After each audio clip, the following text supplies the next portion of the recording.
안녕하세요 밝은면 가족 여러분. 오늘은 매우 특이한 주제를 다룰 거예요. 우주 화장실에 대해 이야기해 보겠습니다. 초기 우주 비행사들은 화장실이 전혀 없었다는 건 알고 있었나요? 최초의 미국인 우주 비행사이자 두 번째 우주인인 앨런 셰퍼드는 매우 곤란한 상황에 처해졌습니다. 그의 비행은 15분간 지속될 예정이었어요. 그래서 엔지니어들은 우주선 안에 화장실을 설치하지 않았어요. 셰퍼드는 예정 발사 약 1시간 전에 우주선 안에 자리를 잡았어요. 하지만 기상 조건과 기술적인 문제로 인해 로켓 발사는 2시간 연기되었습니다. 앨런 셰퍼드는 이 시간 내내 우주선 안에서 등을 대고 누워 있었어요. 그러다가 화장실에 가야 할 필요를 느끼고 지상 관제소에 알렸어요. 하지만 만약 앨런 셰퍼드가 볼일을 보기 위해 로켓 밖으로 나간다면 로켓 발사는 무기한 연기될 거예요. 그래서 지상 통제실은 그가 로켓 밖으로 못 나오게 했어요. 그가 할 수 있는 일은 그저 잡는 거였어요. 결국에 그는 우주복 안에 볼일을 볼 수밖에 없었어요. 우주복과 그 아래에 있는 옷이 면으로 만들어져서 다행이었습니다. 흡수력이 좋아서 모든 액체를 흡수했어요.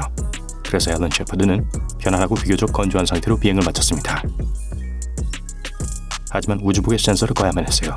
우주복이 젖으면 누전이 발생할 수 있었어요. 우주에 간 최초의 사람 유리 가가린은 로켓이 발사되기 전에 이 같은 문제를 해결했습니다. 버스를 타고 로켓으로 이동하던 중 로켓에 도착하기 몇 분 전 그는 차를 멈춰달라고 요청하고 볼일을 봤어요. 덕분에 유리 가가린은 거의 2시간 동안 편안하게 비행을 했어요. 그러니까 긴 여행 전에 항상 화장실을 가야 한다는 걸 기억하세요.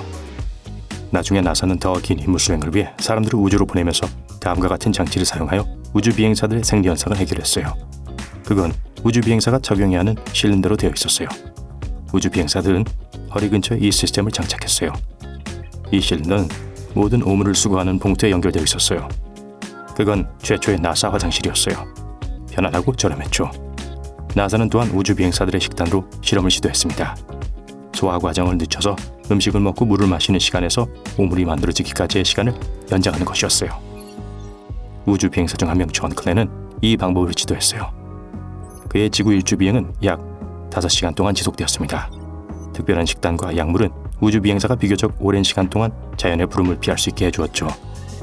그는 대기권에 재진입하기 직전에 볼일을 봤어요. 과학자들은 그의 배설물을 분석했을 때 그 양이 보통 사람의 방광 최대 용량보다 35% 더 많다는 걸 발견했습니다.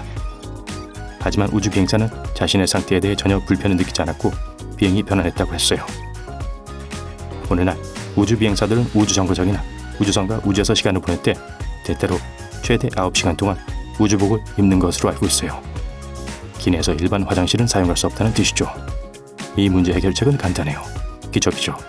물론 지구에서 사용하는 것보다 더 최첨단이고 전에 특수 흡수제가 부착되어 있어요. 이건 오랫동안 우주 비행사의 몸을 건조하게 유지해줍니다. 잘 아시겠지만 전 고등학교 교사예요. 만약 우리가 국제 우주 정거장으로 수학여행을 간다면 학생들의 첫 번째 질문은 선생님 화장실이 어디예요? 일 거예요. 자, 물론 우주에 대해 배운다는 것도 신나는 일이지만 알고 보니 무중력 상태에서 화장실을 사용하는 것은 연습이 필요한 꽤 어려운 일이라고 합니다. 뒷마당에서 호스로 꽃에 물을 주면 일정한 물줄기로 물이 나옵니다. 중력이 물줄기를 당겨서 여러분이 겨냥하는 곳에 떨어뜨리죠. 우주에서는 아시다시피 중력이 거의 없어요. 그래서 호스에서 나오는 물은 같은 방향으로 계속 날아갈 거예요. 그리고 정확한 표적을 맞춰야 한다면 훨씬 더 어려워요. 물줄기가 물방울로 변할 수 있어요. 물방울이 벽에서 튀어서 아래로 내려가고 위로 날아오르기 시작할 겁니다. 그래서 우주에서 보통의 지구 화장실을 사용하려고 한다면 날아다니는 물방울에 둘러싸이게 될 겁니다.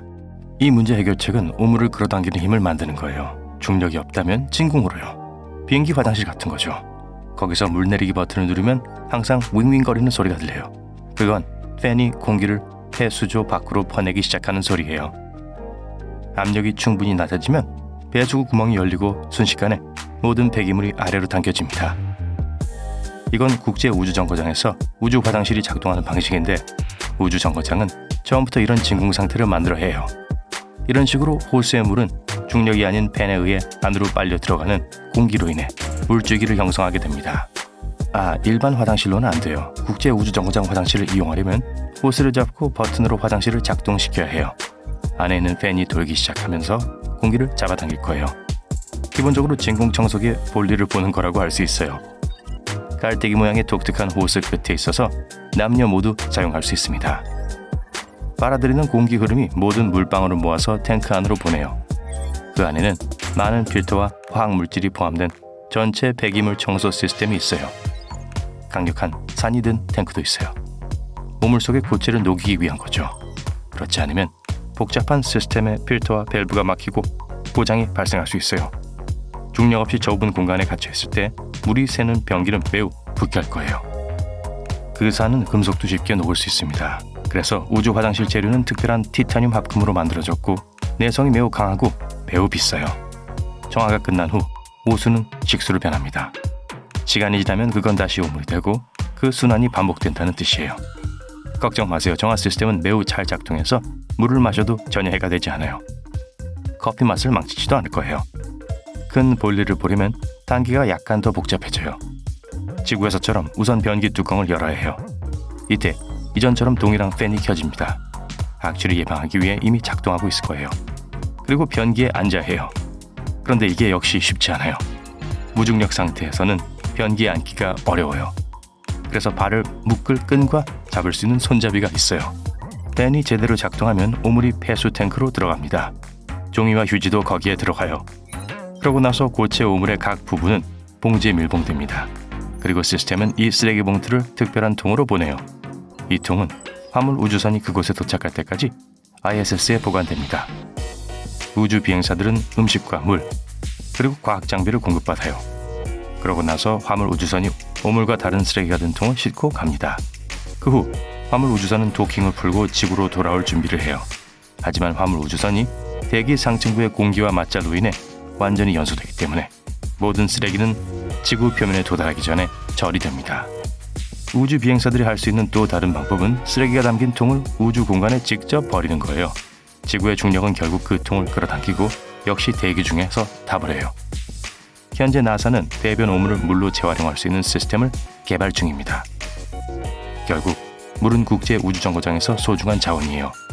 그래서 스쿠터 크기의 작은 이 우주 화장실의 가격은 약 230억 원이나 됩니다. 제조와 수십 년간의 개발을 포함했어요. 그리고 이 가격은 국제 우주정거장까지의 배송비는 포함하지 않아요.